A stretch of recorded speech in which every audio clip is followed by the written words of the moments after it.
Next, we have Devansh, who will be doing a talk on Validator staking rewards for Ethereum growth. Devansh leads public goods and governance at Ethereum Foundation.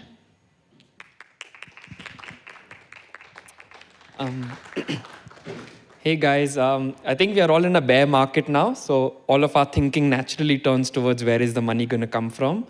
And here I'm going to try presenting a very specific proposal for how we can actually coordinate at the protocol level and try getting more money for Ethereum growth.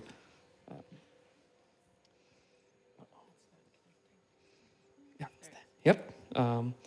So this is a proposal for how validators can coordinate amongst themselves and come to consensus about what to fund and what not to fund.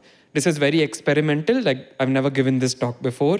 So don't take it as something we are definitely going down, but something as which we want to get feedback for. So at one level, we see that there's already an incentive for a lot of validators to fund Ethereum growth, because by having more demand, more block space gets consumed, which leads to an increase in the ETH value, which they use for staking, and they can use the rewards to fund the ecosystem development. So at a very structural level, we do see that validators have an incentive to make sure that the protocol stays up and many more use cases are being built on it. But in practice, we don't actually see this flywheel actually in practice. Like, no one is actually funding, like very few validators are choosing to put their money towards ecosystem development. Some exceptions like Octant, which is taking 100,000 ETH and putting the rewards for supporting Ethereum. The DAO Security Fund recently is also staking the ETH and putting it to ecosystem development. But all of these are just one-off initiatives. But how can we do this at a more structural level? And why isn't this happening organically? So I think it's like a classic prisoner's dilemma sort of situation where you have two validators, validator A and B. And right now we are stuck at this end of the quadrant, which is neither of them fund. If one of them funds, then it's bad for them because their rewards are lower, and it's good for everyone else. So in order to move to a situation where both are funding, that it's good for A and B, like first this one will fund, then maybe this one, and then eventually we'll come here, but there'll always be free riders. And that means that this dynamic is inherently unsustainable. We've seen voluntary taxation doesn't work in the real world and in a lot of cases. So this is why we are not seeing a lot of concerted efforts by the ecosystem to fund what they depend on. This part below will show maybe like the loss which we are facing as an ecosystem because of this. Assume that there's some non-commercial infrastructure which costs $50 to maintain. So that costs $50, and there are 6 projects, each of whom get $10 in benefits from that existing. So the overall ecosystem is benefiting because $60 of value is created for these 6 projects, and it only costs $50 to maintain. But no single project really derives $50 of value from it, so as a result, it doesn't get funded at all. So this, economists call this deadweight loss, and there's a lot of theory about how the economy which can minimize deadweight loss is the one that's going to eventually outcompete the others. And right now, Ethereum does have deadweight loss because we haven't figured out ways to support the infrastructure together. And if we ever want to outcompete the traditional world and the traditional economy, we have to figure out ways to minimize the deadweight loss. So yeah, hopefully I've explained why it's important to work on, in order to work on getting funding for the things that we depend on. So yeah, let's move to the implementation. How would we, what is a concrete proposal for actually trying to work on this in a concerted way? So similar to how validators can put their flag up to show that they want to increase the gas limit, we are proposing that they can put the flag up to show that they are willing to put a percentage of their rewards into funding the ecosystem. So if I, as a validator, put my flag up to 10%, then 10% of my rewards go to the ecosystem. If 51% of other stakers also put their flag up. So if 51% put their flag up, all 100% of stakers have to part with a portion of their rewards. So it's a very similar mechanism to the gas limit, where if a majority put it saying that, yep, we can handle a higher throughput, then all the validators have to. So similar to that, if some of them put their flag up saying, yep, we want to give some money, then if a majority put it, then all of them have to give the money. So we overcome the free rider problem. We solve the prisoner's dilemma with this approach. But I think the biggest reason, if you look at the past history of EIPs, which haven't worked, which try to use the protocol for coordinating funding, it's because of the distribution aspect. We don't want money from the protocol to go towards like scammers or bad projects, because that impinges on Ethereum's credible neutrality and its reputation. So how should we actually if stakers agree on how much to give, the next step is like, where should that money go? And we need to work on both of these in concert. So I'm going to focus more on the second part, because the first part is fairly easy and straightforward, which is they put the flag up and that shows how much they want to give. But the second part is much harder, so I'll talk a little bit more about that. So there's a splitter contract which can split money between different entities or mechanisms, and stakers can put the flag up, and they can also put the recipient addresses, that where do they want this money to go. So they could say, like, I want to put 20% to retro PGF, I want to put 30% to quadratic funding. They can even put some other liquid DAO which can vote on it. So they can put their own preferences, and then we can use a method of Condorcet voting to figure out which is the optimal distribution between all the stakers' preferences. So assume that in the example above, the validator's ideal distribution is 20% to public key number 1, 0% to public key number 2, and 80% to number 3. And the contract at the moment, the splitter contract, which is current king of the hill, has a 50, 25, 25. And anyone can propose a new contract saying, I think this contract aligns with the validator's preferences better. And then we use something called the Manhattan distance to see which one actually fits with their preferences. So we also ran a simulation of this with a bunch of validators and their preferences and where the money would actually go. And the good thing is that it's a stable mechanism. And I think the most important feature which is maintained is that since it's the validators that are parting with their rewards, they should be the ones to decide.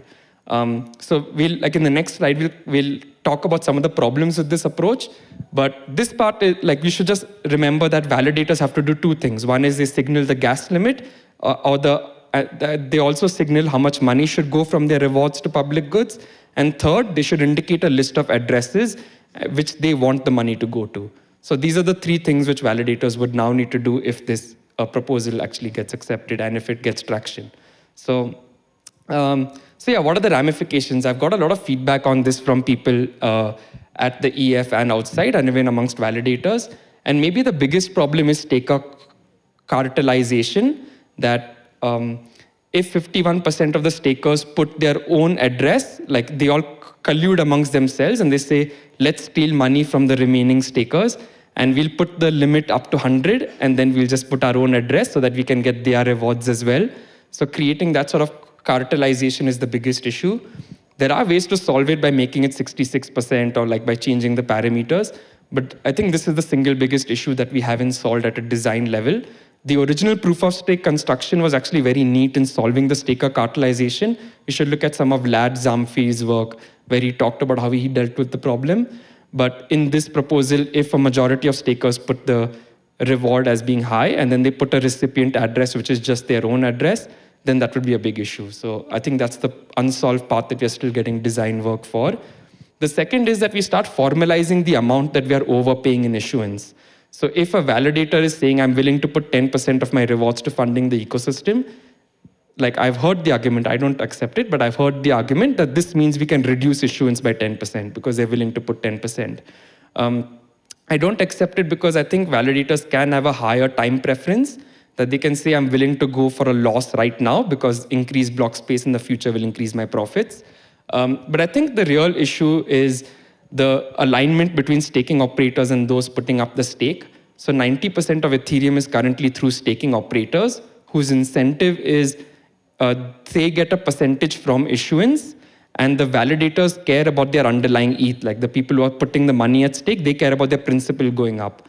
So if it's the staking operators that are going to be voting on this mechanism and deciding whether it's up or down, then ultimately, how do we solve the principal agent problem where staking operators are deciding on behalf of those and trusting their ETH to them? And how will they just not hide behind the fact that we have to look after the fiduciary interests of our of those entrusting their stake to us, so we're going to put it to zero. So that's like the bigger problem of like the incentive alignment between staking operators and those giving the ETH to them.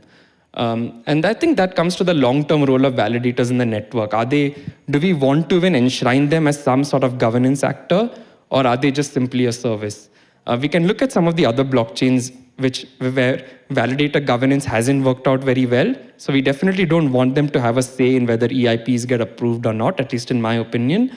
But I think in terms of making the protocol a house for coordination so that there is no defection or free riding possible, I think that's another question, and validators are one example, but another example might be if different rollups are paying the base fee, like the blob fee, and a majority of them say we want to pay an extra amount of blob fee and use that to fund what research is on rollups, then all of them have to, or everyone who pays a blob fee has to. So I think the larger question is, do we want the Ethereum protocol to be this venue for coordination between actors in a way that doesn't allow free riding or defection? And I think like there are many like second or third order effects in terms of this validator proposal. Right now, if I have to decide where to stake my ETH, I can either solo stake it, which is about 10% or roughly of the network is what I've heard, or I can choose a staking operator to do it for me. And right now, the choice on which staking operator to use is mostly financial, that which one is giving me the best rate, which one has the least risk. But if such an EIP did pass, then we can actually choose operators based on values, that this operator has put the flag up to 30%, and I think 30% of rewards should go to funding the ecosystem. And I also like their choices, that they're putting X amount to protocol guild, Y amount to quadratic funding for early stage apps. And I actually agree with their distribution. So you can actually, hopefully we would get more solo stakers, because when I'm a solo staking, it's not just undifferentiated service. I'm also influencing where the protocol funds its growth.